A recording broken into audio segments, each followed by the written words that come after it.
Olympic ফুটবলের group স্টেজের শেষ দিনের ম্যাচ ডেতে আর্জেন্টিনা আজ খেলবে ইউক্রেনের বিপক্ষে রাত 9টায় সেই ম্যাচটা, এবং এই ম্যাচের ওপরে আর্জেন্টিনার ভাগ্য নির্ভর করছে।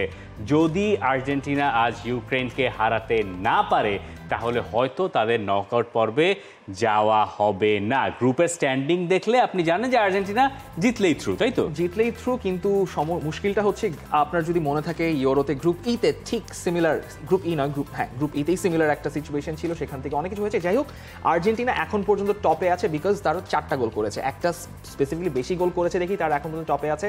ইউক্রেনকে ডেফিনেটলি হারাতে হবে যদি তাদের ভাগ্যটা তারা নিজের হাতে রাখতে চায়। ড্র করলেও আসলে অন্য ম্যাচের ফলাফলের উপর অনেক কিছু বদলে যেতে পারে। এখানে আপনার যেহেতু ওই যে বেস্ট থার্ডে কোনো সুযোগ নেই, তাই প্রথম 2টা দলই হচ্ছে পরের রাউন্ডে চলে যাবে।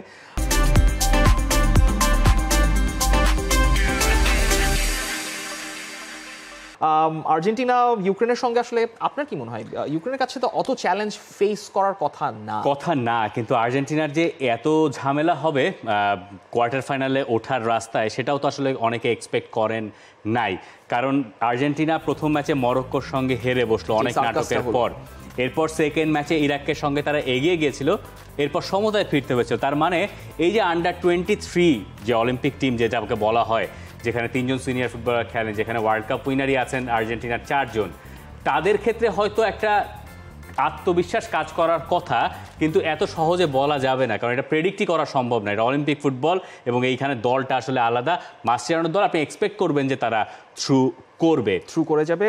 কম্পিটিটিভ ম্যাচ হতে পারে, কেজি ম্যাচও হতে পারে। অন্যদিকে আরও ম্যাচ আছে, স্পেনের ম্যাচ আছে, অন্য গ্রুপের যে অবস্থা তাতে স্পেন এরই মধ্যে উঠে গেছে নকআউট পর্বে। তবে স্পেনের সামনে চ্যালেঞ্জ হচ্ছে আজকে গ্রুপ চ্যাম্পিয়ন হওয়ার। তারা যদি আজ নিজেদের ম্যাচে মিশরকে হারাতে পারে তাহলে তারা গ্রুপ চ্যাম্পিয়ন। মিশর জিতে গেলে তারা হয়ে যাবে গ্রুপ চ্যাম্পিয়ন। এই গ্রুপ থেকে ডমিনিক রিপাবলিক এবং উজবেকিস্তান বাদ পড়ে গেছে। অন্য গ্রুপে ফ্রান্স থ্রু, তারাও 6 পয়েন্ট অর্জন করেছে 2 ম্যাচ থেকে। তাদের আজ শুধুমাত্রই নিয়ম রক্ষার একটা ম্যাচ রয়েছে নিউজিল্যান্ডের সঙ্গে। দেখা যাক অলিম্পিক ফুটবলে, মেন্স ফুটবলে আসলে শেষ পর্যন্ত কি ঘটে। For more updates, subscribe to our YouTube channel and click on the bell icon. Follow us on Facebook and Instagram. Download T-Sports app to enjoy exciting games and highlights. Visit tsports.com.